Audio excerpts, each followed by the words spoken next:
Hello students, welcome back to my channel. I am Anjali Maurya, a PRT from Kendriya Vidyalaya number 3 Agra Cant. In the queue of class 5th EVS, today our chapter is Mango Round the Ear. So let us start this chapter. Mangoes round the ear. So let us start this chapter. Food spoilage. When any food item smell bad, looks different, tastes different, then it is not fit for eating. It is spoiled. If we eat spoiled food, we may fall sick. बच्चों आपने सुना होगा कि mummy हमेशा बोलती हैं कि fresh खाना खाओ. खाना बना है आपको उसको विथिन 1 और 2 आवर के अंदर खा लेना है. नहीं तो क्या होता है, खाना बहुत अगर वक्त तक खाना रखा हुआ है या कोई फूड रखा हुआ है तो क्या होता है, स्पॉइल हो जाता है. अगर कोई चीज़ सड़ रही है या ख़राब हो रही है तो उसके बैड स्मेल से, उसके लुक से, उसके टेस्ट से हम उसको आइडेंटिफाई कर लेते हैं कि this food is not now fit for eating.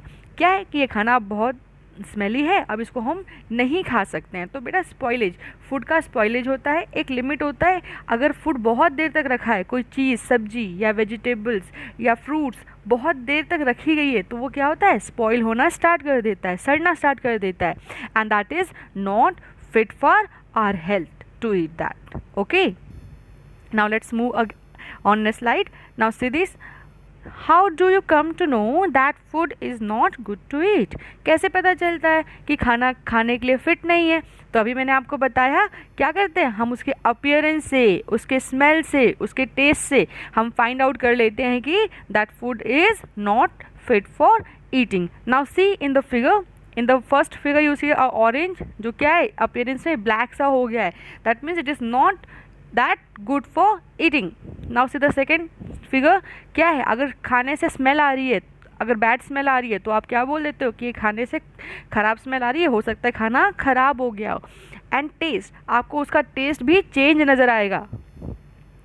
Sign of determinations of food. What is the first point? Appearance, smell and taste have changed. Some of them will be covered with the whitish substance, others some orange powdery substance, and some also will smell very badly. See, आप इसमें बहुत सारे food item देख रहे हैं तो इसमें आपको अपीयरेंस है, जैसे हम उसके अपीयरेंस उसका चेंज हो जाएगा. जैसे बनाना दिख रहा है आपको, बनाना देखिए बेटा, फ्रेश बनाना कैसा होता है, येलो कलर का होता है. बट व्हेन इट स्पॉइल्स उसका कलर चेंज हो जाएगा, आपको ब्लैक कलर या उसके कवर्स उसके आपको बहुत ही ब्लैक और पिलपिला सा नज़र आएगा. तो वो क्या है, that food is getting spoiled now. और कभी कभी आपको फूड के ऊपर वाइटिश, एक वाइट कलर का कोटिंग नज़र आने लगेगी आपको. वो क्या होते हैं, वो जर्म्स उसमें स्टार्ट हो जाते हैं. तो जर्मिनेशन, जब जर्म्स होते हैं उसमें, तो आप बोल देते हो उसका अपीयरेंस भी चेंज हो रहा है, अब ये खाना खाने के लिए सही नहीं है. And sometimes N orange powdery substance, जैसे वाइट कवरिंग होती है वैसे ही आप कुछ सब्सटेंस में ऑरेंज कलर का एक कवरिंग नज़र आती है, वो भी क्या है, उसमें जर्म्स आ गए, अब उसको आप नहीं खा सकते. Now see the activity 1. Leave food items such as bread, mangoes, orange, green coriander, banana, carrot, cooked rice, milk, onion on the kitchen shelf for about 3 to 5 days and observe what happens to them. See, this activity is also given in the NCERT book. जैसे कि अगर आप bread, mango या कोई भी चीज़ जो आपकी vegetable है या ऐसी चीज़ें जो 2 या 3 दिन में ख़राब हो जाती हैं, आप उसको 5 to 6 डे के लिए अपने किचन के एक कॉर्नर में छोड़ दीजिए. और आप क्या ऑब्जर्व करते होंगे, आप ऑब्जर्व करोगे बेटा कि 1 या 2 डेज़ में उस सब्सटेंस का क्या है, उस चीज़ का अपीयरेंस चेंज हो रहा है.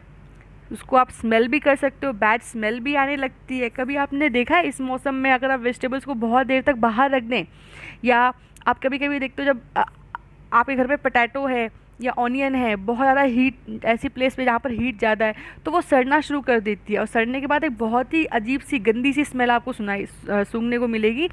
तो आपको पता चलता है कि ये क्या है, ये अब आलू ख़राब हो रहा है, ये ऑनियन अब ख़राब हो रहा है, या ये वेजिटेबल अब ख़राब हो रहा है. वेजिटेबल्स में भी सड़ने की या स्पॉइल होने की स्मेल आपको बहुत ही शार्पली ऑब्जर्व कर पाते होंगे. Find out. See the table is given here. आप इसको जरूर आपने ऑब्जर्व किया होगा. See the first figure. Fresh coriander, it is a fresh coriander, but it when it get spoiled, जब वो ख़राब हो जाता है, जब वो सूख जाता है बहुत दिनों के बाद, तो कुछ उसका अपीयरेंस ऐसा हो जाता है जो आपके सेकंड फिगर में आपको दिख रहा है। So this one is not fit for eating. Now you can see this one is not fit for eating. Now see the second figure, onion. A fresh onion look like this, but when it gets spoiled it will look like something this type. Carrot देखिए, carrot भी आपको fresh carrot ऐसे नज़र आता है, but when it gets spoiled it will look like this. Look at the next figure, fresh rice. When rice is fresh it will look like this, but when it gets spoiled the yellow spots are observed. The bread, when the fresh bread you eat it look like this, but when it gets spoiled you will observe this black type of spots on it. See the orange, orange अगर ख़राब होता तो कैसे नज़र आता है, कुछ इस तरह से. See the bananas, how the banana will look like this. The peel of the banana will become black. See milk, when milk is kept outside for a long time it will appear something like this. उसमें क्या होता है, fermentation start हो जाता है, जो कि सही नहीं है आपके हेल्थ के लिए. See, you will realize that their appearance, smell and taste have changed. Some of them will be covered with a whitish substance, others some orange powdery substance, and some also will smell very badly. All these signs indicate that these foods are not nutritious since they are infected.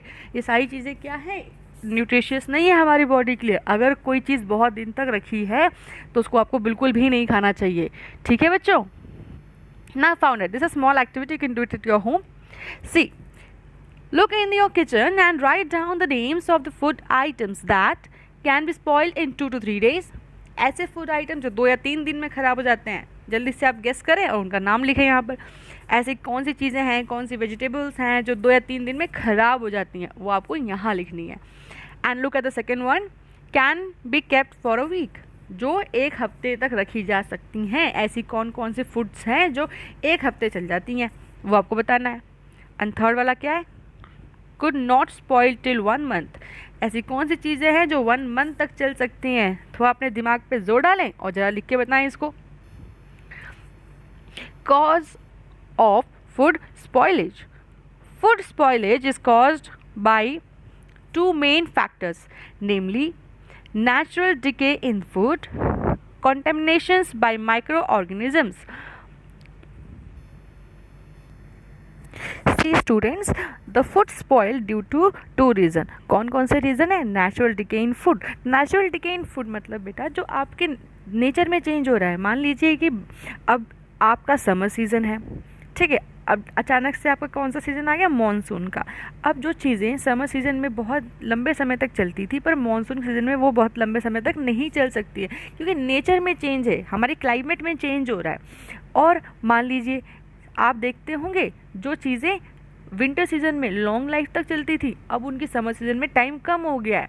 Vegetables आप देखोगे कि winter seasons में ज़्यादा दिन तक चलती हैं पर समर में बहुत जल्दी सूख जाती हैं. तो ये नेचुरल डिकेस हैं, ये नेचर में चेंज होने की वजह से वेजिटेबल्स ख़राब हो रही है, ना कि आप कुछ उसमें कर रहे हैं.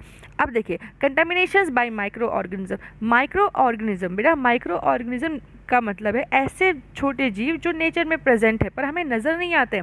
आपके एयर में बहुत सारे जर्म्स या बहुत सारे ऑर्गेनिज्म प्रेजेंट है. हम भी ऑर्गेनिज्म है पर हम क्या है, हम दिखते हैं लोगों को, हम क्या है, हम ह्यूमंस भी क्या है, ऑर्गेनिज्म ही है, पर हम ऐसे हैं जो हम लोगों को नज़र आ सकते हैं. We can be see by the naked eyes. पर ऐसे और ऑर्गेनिजम्स हैं जिनको हम माइक्रो ऑर्गेनिज्म कह देते हैं, जो नेचर में प्रेजेंट है, एयर में प्रेजेंट है, पर हमें नज़र नहीं आते, हमें नज़र बिल्कुल भी नहीं आते. लेकिन आपके करोड्स ऑफ माइक्रो ऑर्गेनिजम्स क्या है, नेचर में प्रेजेंट है.